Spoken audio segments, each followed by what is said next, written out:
Michel Onfray, regarde. Ça c'est pour toi. Regarde. Dentifrice. Dentifrice, on peut commencer.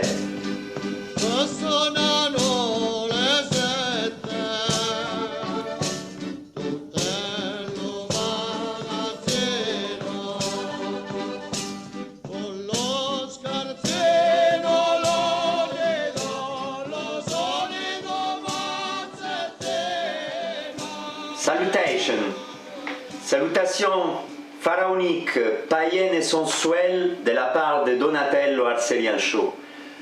Je m'adresse à toi, Michel Michel Onfray, je m'adresse à toi. Tu vois les lacets des chaussures, eh bien, tu n'es pas en état, tu ne peux pas, tu ne mérites pas de délier les lacets des chaussures de Sigmund Freud. Tu l'as accusé d'être un escroc parce qu'il faisait payer très cher ses séances à ses patients. Tu as écrit un livre là-dessus complètement abominable, complètement... Tu es vraiment un prêtre moraliste, malgré que tu poses à philosophe athée, à philosophe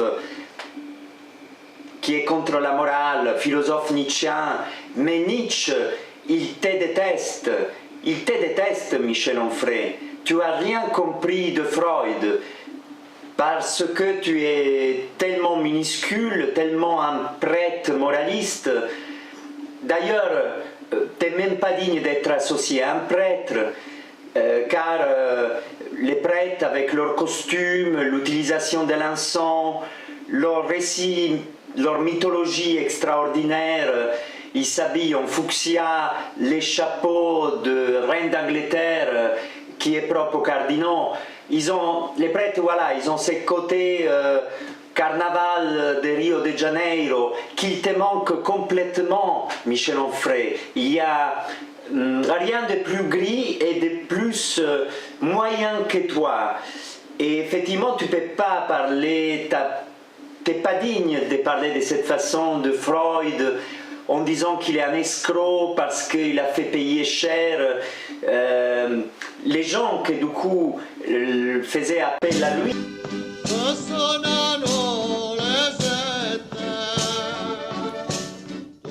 Donc un grand écrivain comme Freud mérite d'être associé, d'être comparé à un super designer de canapé.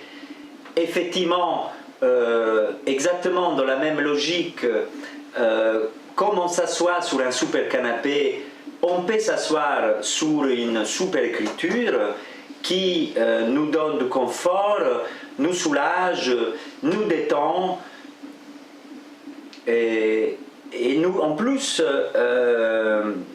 l'écriture c'est un canapé qui tout d'un coup, à surprise, peut nous faire un massage, parce que ça travaille là-dessus.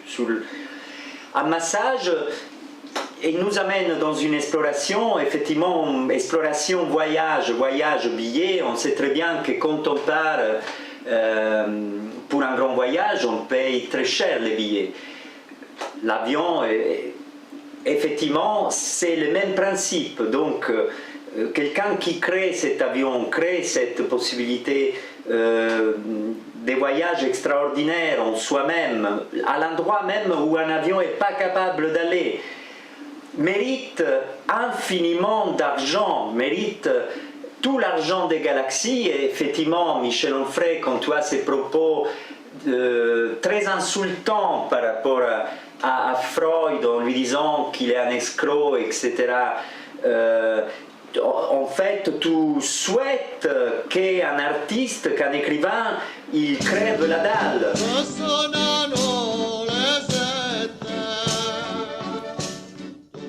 Alors que Freud, je l'estime infiniment, et tout le monde devrait trouver un moyen comme lui pour valoriser son écriture, pour donner une dignité à son exploration, son écriture, son art, dans une époque comme la nôtre où la dignité, la valeur et même les symboliques passent parle économique. Donc voilà, Michel Onfray, ce dentifrice, tu l'as bien gagné.